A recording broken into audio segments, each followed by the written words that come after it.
I'm John, and we don't play games anymore. Sorry, correction. I don't play games anymore. I loved video games growing up. I have over 800 hours in Warframe and God knows how many hours in Minecraft. But I haven't played them in a while. So, after exams, I decided to play games again. It's about time. My friend wanted me to play Signalis and I'm working on it. I love the start, but I'm not a huge fan of how they turned it into a zombie shooter. I still love the game, the environmental storytelling, the puzzles, the ambiance, and the music. It's done so well. But I absolutely hate that I'm almost always out of ammo and almost dead. So after a little bit of Signalis, I always turn to an old friend before bed. Minecraft has come so far. It's at a place where it feels modded. I'm not complaining though. The current state of Minecraft really makes the world feel alive and immersive. It's nice. It's progress at the rate I wanted, in the direction I wanted. When I just want to chill, I'll build my house, farm, and commit environmental terrorism. When I feel adventurous, I'll go mining, explore the world, and commit war crimes. I am, after all, Canadian. Signalis, on the other hand, gives you a direction. It pushes you towards the unnerving and the uncomfortable. In some ways, Signalis was like the exam season I just finished, or even school as a whole. It gave you structure. It forced you to confront and overcome challenges and dangers.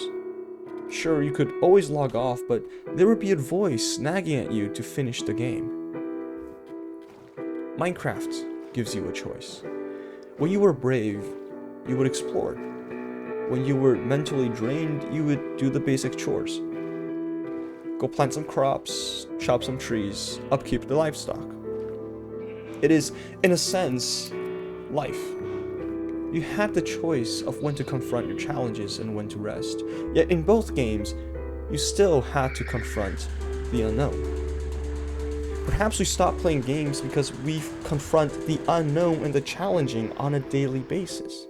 Perhaps we stop playing games because our reserves of bravery were dried up on a daily basis. Perhaps we just didn't have the time. As a kid, playing games was my hobby. It was my pastime. But as I grew older, my schedule began to fill up. I began to realize that I can do more, and I want to do more. You might just say that this is what happens when we get older, but I argue otherwise. I don't think this is maturity. I think to have a hobby, let that be gaming, music, sports, or even cooking, is human. I think it is essential to have a hobby. A private affair, that which may remain private, but open up a world of people at your own choosing. So I think I stopped playing games because my ambitions shifted. I had a gaming channel as a kid, like every 12-year-old that once had a computer and a mic, but at some point I asked myself, was the content I was making meaningful? Or was I just pumping up data for the sake of screaming into the void? Why did I make that content? Of course, I look at those years fondly, yet it was almost never because of the content. I guess my point is, my focus shifted from just making content for the hope that the content would find an audience, to making content to remind myself that this is who I was, that these words had meaning. I realized a month ago that I was falling into the same trap. I was making content for the sake of making content, and when I didn't have enough time to create something meaningful in a month, the content and the meaning of the content suffered. So I think for now, I'm putting a pause on these monthly vlogs. I'll still be making videos. I love making content. I guess it is documentation. A reminder of what I spent my waking hours on. A reminder that those hours did amount to something. So for the last time in a while, yes, I did work on my 3D printer this month. I hope I can complete something cool soon. And I did well on the final exams. I hope you did too.